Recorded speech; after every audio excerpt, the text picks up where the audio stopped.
अमन-ओ-मान की सूरत हाल पर कौमी सलामती की पार्लिमानी कमेटी का आज अहम इजलास। कौमी असम्बली के हॉल में आज दिन 11 बजे खुसूसी ब्रीफिंग दी जाएगी। तमाम सियासी जमातों के पार्लिमानी रहनुमाओं को शिरकत की दावत। सूबाई गवर्नर्स और वज़ीर आला को भी दावतनामे भिजवाए गए। ज़राए के मुताबिक मुस्लिम लीग नून के सदर नवाज शरीफ और सरबराह JUI मौलाना फजलुर रहमान की भी इजलास में शिरकत मुतवक्के। कौमी सलामती कमेटी इजलास के लिए पार्लियामेंट में सिक्योरिटी के गैर मामूली इंतजामात। PTI का कौमी सलामती की पार्लिमानी कमेटी के इन कैमरा इजलास में शिरकत का फैसला। तहरीक इंसाफ ने इजलास के लिए 14 अरकान की फहरिस्त दे दी।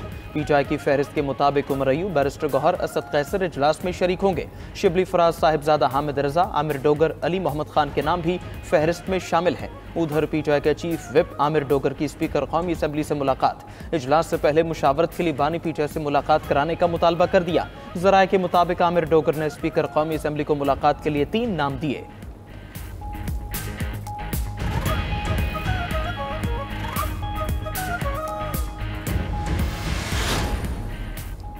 वज़ीर आज़म शहबाज शरीफ ने वफाकी काबीना का इजलास आज तलब कर लिया। मुल्की सियासी और सिक्योरिटी सूरत हाल का जायजा लिया जाएगा। काबीना इजलास में कौमी सलामती कमेटी की तजावीज़ पर भी गौर किया जाएगा। वज़ीर आज़म से मारूफ अमरीकी multi national IT company affinity के वफ्द की मुलाकात। वज़ीर आज़म का अमरीकी वफ्द की तरफ से IT शोबे में मज़ीद सरमायाकारी में दिलचस्पी का खैर मकदम। वज़ीर आज़म ने अमरीकी वफ्द को पाकिस्तान में आलमी मयार का कॉल सेंटर कायम करने की तजवीज़ दी। कहा, पाकिस्तानी अफरादी कुव्वत में आलमी मार्केट में मुसाबकती बुनियाद पर काम करने की इस्तेदाद मौजूद है। IT में $25 अरब की बरामदात के हसूल के लिए IT कंपनियों को तमाम सहूलियात फराहम की जा रही। अमरीकी वफ्द ने पाकिस्तान में IT के शोबे में सरमायाकारी और कारोबार को इंतहाई मौजू करार दिया।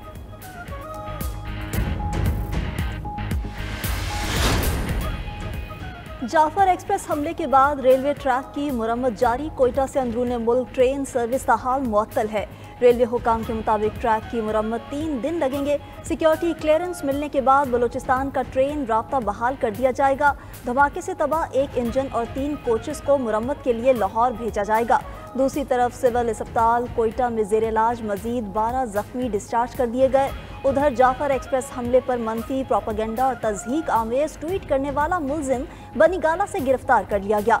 अदालत ने मुल्जिम हैदर सईद को 3 रोज़ा जिस्मानी रिमांड पर FIA के हवाले कर दिया।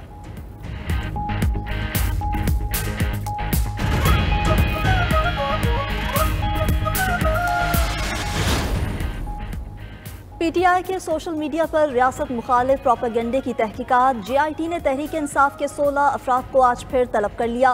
फिरदौस शमीम नकवी, खालिद खुर्शीद, मियां असलम इकबाल, हमाद अजहर के नाम शामिल। ओन अब्बास, वकास अकरम, तैमूर सलीम, अजहर मुशवानी के नाम भी शामिल।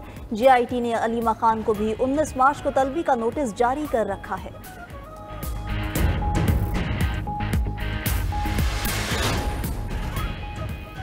कायद मुस्लिम लीग नून नवाज शरीफ और वज़ीर आला पंजाब मरीम नवाज से डॉक्टर जाकिर नाइक की मुलाकात। मारूफ इस्लामी स्कॉलर साबिक वज़ीर आज़म से मिलने के लिए जाती उमरा रायवेंड पहुंचे। पार्टी ज़राए के मुताबिक मुलाकात के दौरान मुख्तलिफ मौज़ूआत पर तबादला ख्याल किया गया।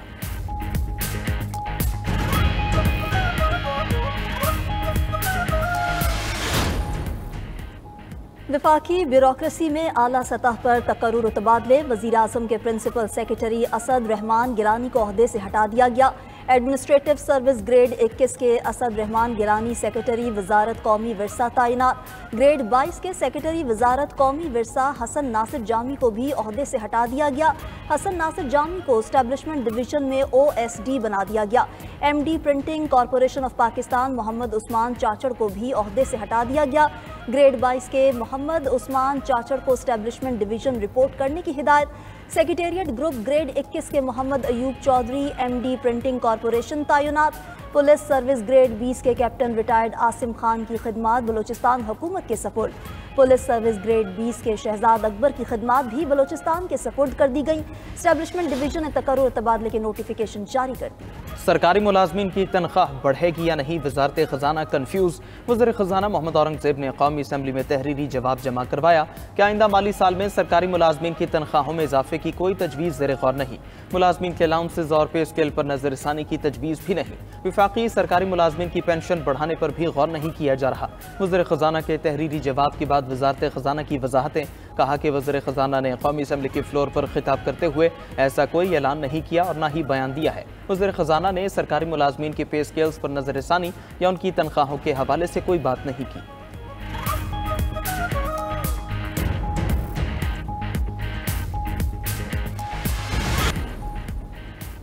सिंध के तालीमी इदारों में हाजिरी के लिए जदीद सिस्टम लाने का फैसला। वज़ीर आला मुराद अली शाह ने असातिज़ा और तलबा की हाजिरी चेहरे की शनाख्त के साथ डिजिटलाइज करने का हुक्म दे दिया। कहा स्कूल एजुकेशन पर खुसूसी तवज्जो देकर तालीम का निज़ाम मज़ीद बेहतर करना है। एजुकेशन में गवर्नेंस, मयार और बच्चों की स्कूल तक आसान रसाई होनी चाहिए। सिंध हुकूमत ने हज़ारों तलबा को स्कॉलरशिप देने का ऐलान भी कर दिया।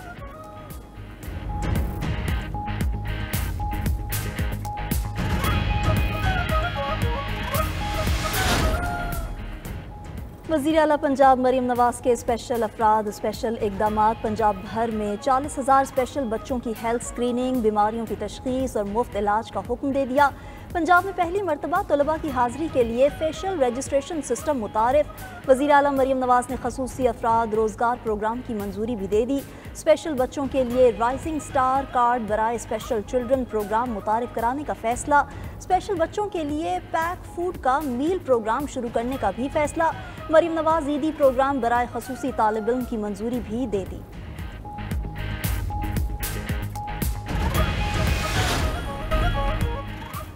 बगैर शादी पैदा होने वाले बच्चों की कफालत बायोलॉजिकल बाप की जिम्मेदारी करार। लाहौर हाई कोर्ट के जस्टिस अहमद नईम अरशद ने केस का तहरीरी फैसला जारी कर दिया।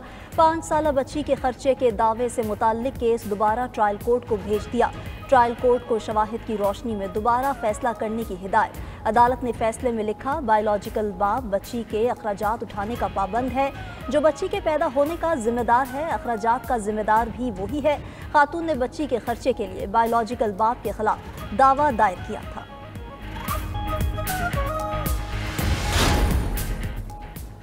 जुनूबी वज़ीरिस्तान में कर्फ्यू खत्म, तमाम रास्तों को ट्रैफिक के लिए खोल दिया गया। ज़िले इंतजामिया का कहना है जुनूबी वज़ीरिस्तान अपर और लोअर अजला में कर्फ्यू खत्म किया गया। कर्फ्यू सिक्योरिटी खदशात की वजह से लगाया गया था।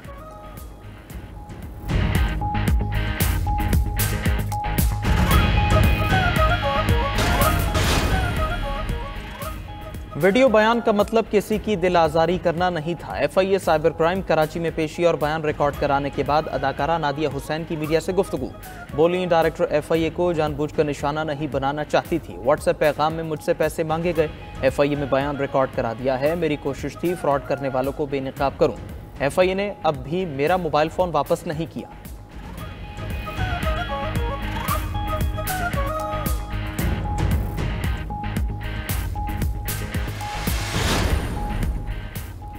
यमन में अमरीकी फ़ज़ाई हमलों में शहदा की तादाद 53 हो गई। 101 जख्मी। अमरीकी हमले में हौसी सिक्योरिटी चीफ अब्दुल मुल्क बदरुद्दीन अल हौसी भी जाँ बहक हुए।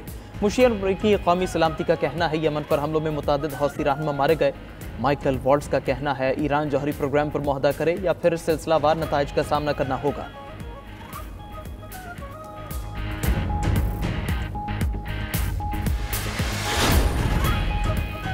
इसराइली वज़ीर आज़म का दाखिली सिक्योरिटी एजेंसी शिन बेत के सरबराह को बरतरफ करने का ऐलान। मीडिया रिपोर्ट्स के मुताबिक शिन बेत के सरबराह ने वज़ीर आज़म का फैसला मानने से इनकार कर दिया और कहा कि नेतन्याहू चाहते हैं उनकी ज़ाती वफादारी करूं।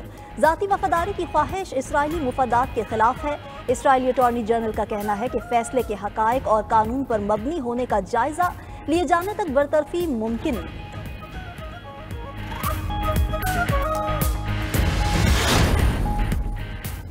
अमरीका में तूफानी बगुलों, जालाबारी और आंधी ने तबाही मचा दी। जनूब मशरक़ी रियासतों में शदीद तूफान से हादसात में 40 अफराद हलाक। हलाकतें मैसूरी और कैंसास, एलाबामा और मिसिसिपी में हुई। Louisiana, Indiana, Illinois, Oklahoma, Georgia में भी तबाहकुन तूफान। न्यू मैक्सिको में 100 मील फी घंटा की रफ्तार से चलने वाली तूफानी हवाओं ने बड़े बड़े ट्रॉलर्स और गाड़ियों को उड़ाकर रख दिया। ओक्लाहोमा में 130 से ज्यादा मकामात पर आग लग गई। सैकड़ों इमारतें और पेट्रोल पंप मलबे का ढेर बन गए।